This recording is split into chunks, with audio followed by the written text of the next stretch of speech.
예, 안녕하십니까. 저는 김만권이라고 합니다. 여러분 만나 뵙게 돼서 너무 반갑고요.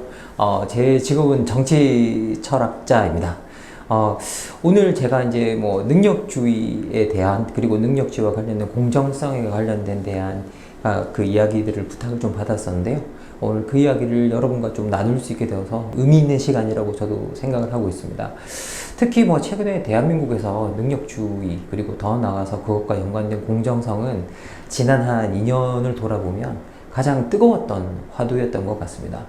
그래서 뭐 우리가 실제로 뭐 다양한 사례들에서 들여다보면요, 뭐 서울교통공사의 어떤 무기계약직들을 뭐 정규직으로 주는 과정, 그리고 인천공항공사에서도 이제 비정규직이 정규직으로 전환되는 뭐 과정, 그리고 또 뭐 심지어는 저희들이 그 평창올림픽 때 그 여성 아이스 하키 팀이 남북 단일팀이 만들어질 때도 이게 공정성 또 논란이 있었습니다. 다양한 입장에서 보면 이제 우리나라에서 무엇이 공정한가를 두고 엄청난 논란이 일어났었고, 그리고 그 공정성 논란을 해결하는 해결책으로서 능력주의가 계속 지속적으로 뭐 제시되어 왔던 게 사실인 것 같습니다. 그러면 정말 능력주의가 우리한테 그런 공정성을 해결해 줄 수 있는 해결책인가?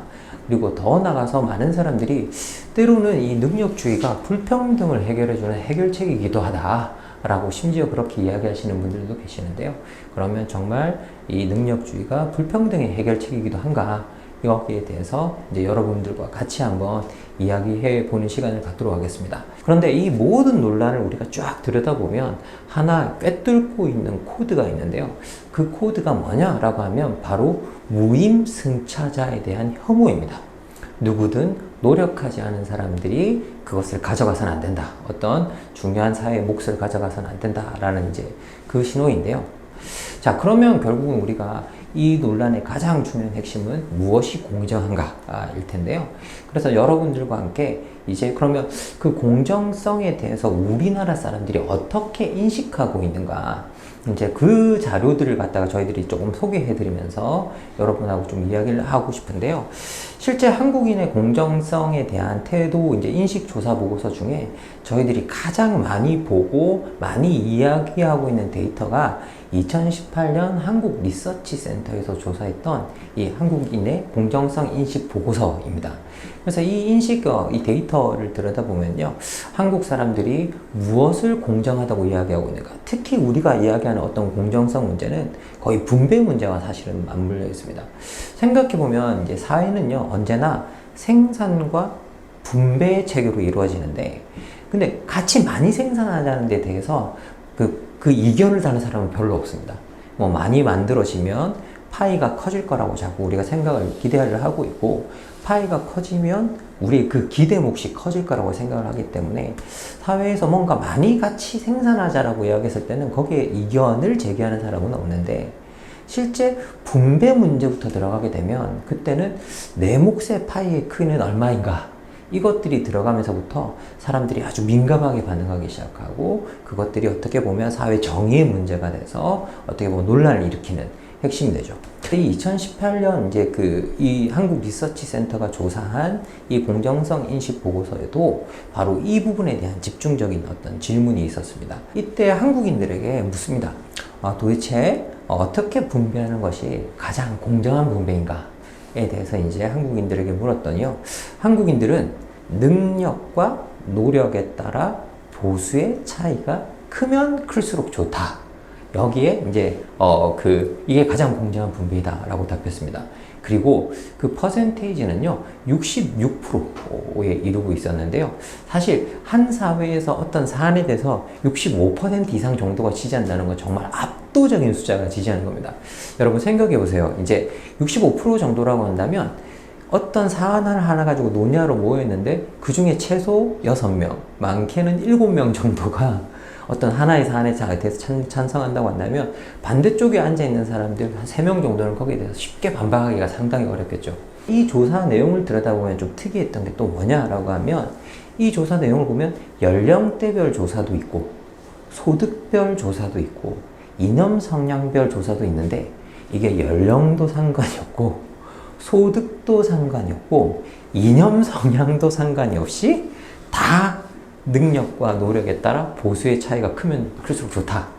여기를 지지하는 걸 실제로 저희들이 확인할 수 있습니다. 어떻게 분배하는 것이 좋은가라고 이제 이렇게 물었을 때 이게 기본적으로 경쟁을 전제로 하는 어떤 분배가 되겠죠. 능력과 노력에 따라 분배를 한다고 한다면. 그래서 여기에 이제 이 반대되는 입장에서 또 하나 질문을 합니다. 그러면 이게 만약에 가정 형편이 어렵거나 부양 가족이 많아서 그런 사람들은 좀 우리가 사회적으로 좀 더 임금을 좀 더 많이 주면 어떻겠느냐. 여기에 대해서 질문을 했더니요. 그럴 필요가 없다가 59%. 그럼 이게 상당히 진짜 절대적인 수치죠.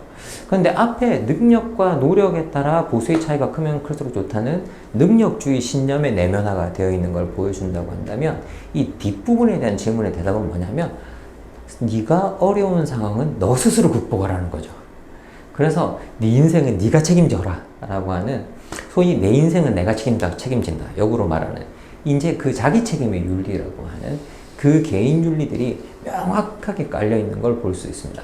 그리고 이 능력주의와 자기 책임의 윤리를 관통하는 하나의 코드가 있다고 한다면 그건 뭐냐? 열심히 일하는 사람만이 자격이 있다라고 하는 노동윤리가 또 거기에 들어가 있는 걸 우리가 볼 수 있습니다. 특히 우리나라 같은 경우에는요, 이 노동윤리가 정말 절대적으로 강력한 사회인데요. 실제 한국 사람들한테 한국인의 가장 뛰어난 미덕이 무엇입니까? 라고 물으면 많은 분들이 실제로 통계적으로 나옵니다. 우리 열심히 일하는 게 우리 한국인의 최고의 미덕입니다. 라고 이제 그렇게 대답을 하고 있습니다. 그러면 이 노동윤리가 엄청나게 지배적인 사회에서 능력주의 분배, 그리고 자기 책임의 윤리, 이 세 개의 코드가 완전히 맞물려 있는 거죠. 자, 그러면 이 부분은 상당히 좀 이제 어떻게 보면, 이게 뭐 나중에도 말씀드리겠지만, 이런 상황이 이르게 되면, 이게 사회적으로 밀려난 사람들이 나를 도와달라고 도움을 요청하기가 상당히 힘들어집니다. 왜냐? 이분들의 입장에서 봤을 때는 그냥 노력하지 않아서 밀려난 사람들이죠. 그리고 게을러서 밀려난 사람들입니다. 그리고 더 우리가 능력주의적 입장에서 본다면 이게 능력 있는 사람은 당연히 대접을 받고 그렇지 못한 사람은 당연히 밀려나는 것이다 라고 이제 생각을 하게 되는데, 그리고 여기 능력주의가 노력주의와 결합하게 되면 어떤 일이 일어나느냐 라고 하면 능력이 없는 사람들은 노력하지 않아서 당연히 그걸 받는 거라고 생각을 해서 심지어 도와줄 필요도 없다라는 이제 그런 논리까지 일관적으로 흘러가기 때문에 상당히 이런 것들이 결합되어 있으면 우리가 좀 난감한 상황에 이르게 된다라는 거 이제 좀 말씀을 드릴 수 있을 것 같아요. 사실 우리가 이렇게 능력과 노력에 따라 분배를 한다 그런다라고 한다면 이건 생각해 보면 사회 경쟁의 룰이 잘 공정하게 잡혀 있어야겠죠. 그러면 많은 사람들이 우리가 이런 능력과 노력에 따라 분배한다고 이야기했을 때 그 사회가 능력과 노력에 따라 잘 분배되려고 한다면, 그리고 그런 것들이 사람들 사이에서 정말 잘 받아들여지려고 한다면 많은 사람들이 그 사회의 경쟁의 룰이 공정하다라고 하는 인식이 있어야 됩니다. 적어도 우리 사회는 그걸 하기에 정말 좋은 그런 룰을 가지고 있다. 규칙들을 가지고 있다. 법과 뭐 이런 것들이 정말 다 그렇게 적용이 되고 있다라고 생각을 해야 되는데, 한국인들에게 뭐 한국은 법 집행이 잘 되고 있느냐, 그리고 한국은 뭐 이렇게 뭐라고 해야 될까요? 그 법 집행을 넘어서 이렇게 부모의 도움이나 이런 것들이 작동하지 않고 있느냐, 이런 것들을 실제로 물었을 때 조금 난감하게 우리나라 사람들이 거의 뭐 65%에서 심하게는 70%가 넘어가게 그런 룰들이 제대로 공정하게 작동하고 있지 않다라고 답을 하고 있습니다. 그러면 이게 불신이 아주 강한 거죠. 많은 한국 사람들은 성공의 중요한 요인으로 가정의 배경, 그리고 가정이 가지고 있는 네트워크, 연줄, 이런 것들이 정말 더 많이 작용한다라고 실제로 그렇게 믿고 있고요. 불신이 팽배한 사회일수록 서로가 의지를 하지 못하게 되겠죠. 그러면서 불신이 팽배한 사회에서는 언제나 각자 도생의 원칙들이 더 강력하게 이제 작동할 수밖에 없는 이제 그런 일들이 일어나게 되는 거죠. 그래서 이제 뭐 믿을 사람은 아무도 없고 믿을 사람은 나밖에 없고 오로지 내가 뭔가를 열심히 해서 그것들을 성공을 하는 것이 제일 중요하다라고 이제 여기는 그런 이제 그 경향들이 팽배하게 되는 게 아주 일반적인 경향이다라고 이제 그렇게 저희들이 말씀을 드릴 수 있을 것 같아요. 거기다가 이제 또 하나의 사회적 현상으로 들여다보면 약간 심각한 문제가 있습니다. 이 문제가 뭐냐라고 하면 지금 현재 우리나라 같은 경우에는 디지털 기술이 아주 이제 어떻게 보면 활발하게 움직이고 있는 나라죠. 그런데 이 디지털 기술이 활발하게 움직이고 그 장려되는 곳에서는 이제 좀 난감한 게요. 이제 정말 그래라고 하시는 분들이 많은데 양극화 분배가 일어납니다. 이게 많은 분들이 기술은 중립적이지 않아? 우리 인간이 어떻게 쓰는가에 따라 이 기술이라는 건 이렇게 뭐 쓰이는 거지. 이 기술 자체가 어떻게 중립적이지 않을 수 있어? 라고 이제 말씀하시는 분들이 많은데요. 다른 기술은 모르겠지만 디지털 기술만큼은 중립적으로 절대 분배하지 않습니다. 기본적으로 디지털 기술 같은 경우에는요, 두 가지 양극화 분배하는 성향이 있는데요. 그 성향 중에 이제 하나가 뭐냐라고 하면 디지털 기술이 발전하고 있는 양상입니다. 디지털 기술 같은 경우에는 이게 우리 인류가 만든 기술 중에서 가장 빨리 발전하고 있는 어떤 그런 기술입니다. 그런데 기술 하나가 엄청나게 빨리 발전한다? 이 말은 어떤 뜻이냐라고 하면 시간이 지나면 지날수록 그걸 따라잡는 사람의 숫자가 점점 작아진다는 뜻이죠. 그러면 기술은 당연히 자기를 따라잡는 사람들에게 분배하는 속성들이 만들어집니다. 그래서 이제 디지털 기술 자체는 기술의 발전 자체가 이제 양극화 분배하는 속성을 가진다. 한편으로 이제 우리가 또 생각해 보면 두 번째 이제 제가 기술이 빨리 성장한다고 해서 그게 이제 기술이 너무 빨리 성장해서 따라잡는 사람의 숫자가 점점 적어져서 양극화 분배된다. 이게 첫 번째 이야기고요. 그리고 두 번째도 양극화 분배된다라고 했을 때 그 성향이 뭐냐라고 하면 바로 이 디지털 기술은 상용화가 될 때 주로 플랫폼 형식으로 이제 제공이 됩니다. 그런데 이 플랫폼들은요, 덩치가 크면 클수록 더 잘 작동하는 성향이 있습니다. 그리고 더 많은 돈을 벌어들이는 성향이 있죠. 자, 그래서 여러분들이 아마 제가 뭐 이거는 TV에 나가는 게 아니니까 이제 직접적으로 말씀드릴 수 있겠네요. 여러분, 쿠팡 같은 이제 그런 것들 기업을 보시면 쿠팡이 이제 특이한 게 뭐가 있냐면 이게 충성 고객보다 신입 고객에게 혜택이 훨씬 더 많습니다. 그건 뭐냐? 덩치를 불리기 위한 거죠. 신입 고객을 자꾸 이제 끌어들여야 되니까 덩치를 이제 불리는 그런 작전을 쓰는 건데요. 우리나라 메신저 시장의 85%를 누가 차지하고 있느냐? 라고 하면 카카오톡이 차지하고 있죠. 그럼 여러분 1인 1 메신저라고 생각을 해보면요. 이게 100명 중에 85명이 카카오톡을 깔고 있다는 겁니다. 그러면 여러분 101번째 되는 사람은 어떤 메신저를 선택하게 될까요? 이건 아무도 강요하지 않아도 저절로 카카오톡을 픽업하는 이제 선택하는 확률이 계속 높아지는 거죠.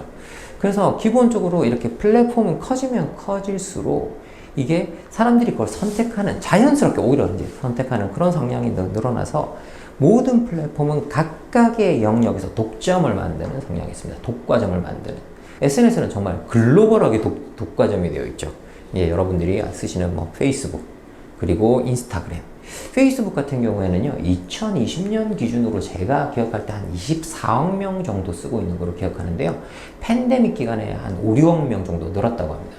그래서 거의 30억 명가량이 지금 쓰고 있다라고 이제 이야기를 하고 있고요. 그리고 인스타그램도 2020년 기준으로 한 10억 명 정도 쓰고 있었습니다. 그러면 인류의 절반이 쓰고 있는 거거든요. 그런데 그게 메타라고 하는 한 회사일 것입니다. 생각해 보시면 얼마나 이제 지구적으로 글로벌하게 어떻게 보면 독점이 되어 있는가 보실 수 있는데, 하나의 어떤 플랫폼들이 하나의 영역에서 독과점을 만드는 현상을 저희들이 네트워크 효과라고 이제 그렇게 부르고 있는데요. 그래서 아까 말씀드린 기술의 발전 속도가 너무 빠르고 네트워크 효과가 일어나면서 이게 디지털 세계에서는 양극화 분배, 사실 극단적인 양극화 분배 뭐 이런 것들이 일어나게 되죠. 그래서 디지털, 여러분들이 이제 뭐 인터넷 열어보시고요. 세계 부자 명단 이런 걸 한번 검색해 보시면 왜 상위 랭커들이 전부 다 디지털 부자인 거 여러분들 다 확인하실 수 있습니다. 그리고 우리나라도 똑같습니다. 우리나라도 지금 현재 디지털 부자들이 거의 다 상위 랭커에 가 있고요. 부가 양극화되고 있는 걸 볼 수 있는데요. 근데 이런 부의 양극화 문제가 단순히 그런 슈퍼 리치들만의 문제냐? 그게 아닙니다. 근본적으로 그런 산업들 사이에서 부가 집중적으로 몰리게 되면 실제로 그런 부가 만들어지는 곳에 이제 돈이 계속 더 많이 몰리게 되고요. 그러면 오로지 그쪽에밖에 분배할 것들이 이제 안 모이게 되겠죠. 우리나라의 분배는 철저하게 대기업 대 중소기업 구조로 이제 나누어져 있습니다. 대기업이 만드는 일자리의 보상 수준이 높고, 그리고 중소기업이 만드는 일자리의 보상 수준이 낮은 거죠. 그런데 지금 현재 대기업이 우리나라에서 만드는 일자리 수가 12% 정도입니다. 그래서 우리나라는 사실은 부가 12대 88 구조로 나눠져 있다라고 보면 사실상 대량 어림짐작할 때 우리가 맞다라고 이제 우리가 실제로 볼 수 있는 그런 구조입니다. 그러면 이게 2018년 이제 저희들이 그 고용노동부 이쪽과 이제 관련 기관들이 잡아놓은 어떤 평균 연봉 이제 분위 같은 걸 보면요. 2018년 연봉 분위별 평균 연봉을 보시면 10분위, 그러니까 상위 10%의 여기가 평균 연봉이 얼마냐? 9,931만 원입니다. 그런데 분위별 평균 연봉은 그 안에 한 3.5%대에 잡힙니다.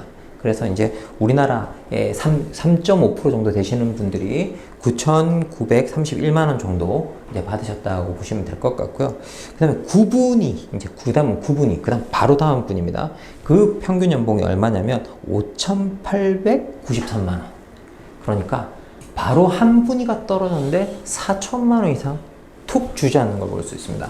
그래서 실제 우리가 이게 통계들을 쭉 들여다보면 실제 대기업에 취직해서 임금을 이제 우리가 정규직으로서 임금을 받고 있으면 우리나라에서 한 상위 11% 정도에 해당하는 거 볼 수 있고요.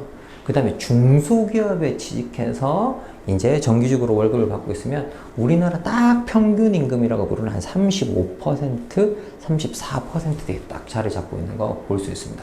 그런데 이게 그 33%, 4%대가 이제 도대체 돈이 얼마냐라고 하면 바로 7분위에 있는 3,700만 원대. 라고 보시면 됩니다. 그래서 격차가 사실은 엄청나게 분위별로 나고 있는 거 볼 수 있고, 특히 10분위에 사실은 부가, 그러니까 맨 위에 상위 10%에 몰려 들어가고 있는 걸 우리가 실제로도 확인할 수 있습니다. 그래서 전체적으로 이렇게 양극화 분배가 일어나고 있다는 건 되게 명확하고요. 소득에서 일어나고 있는데, 이렇게 소득 양극화가 일어나면 자연스럽게 자산 양극화는 일어나게 되어 있습니다. 왜냐? 우리가 소득을 올려서 거기서 저축을 해서 남은 돈으로 투자를 하는 거죠. 투자를 해서 저축을 해서 또 이자를 불리거나 아니면 우리가 주식을 사거나 그렇게 투자를 해서 이제 자산을 불리게 되는데요. 집을 사거나 부동산을 사거나 불리게 되는데, 그러면 여러분들 생각해 보실 때 이제 우리나라의 부는 어떻게 분포되어 있는가? 여기에 아마 좀 생각을 해 보시면 좋을 것 같은데요. 여러분 한번 머릿속에서 한번 그려 보십시오.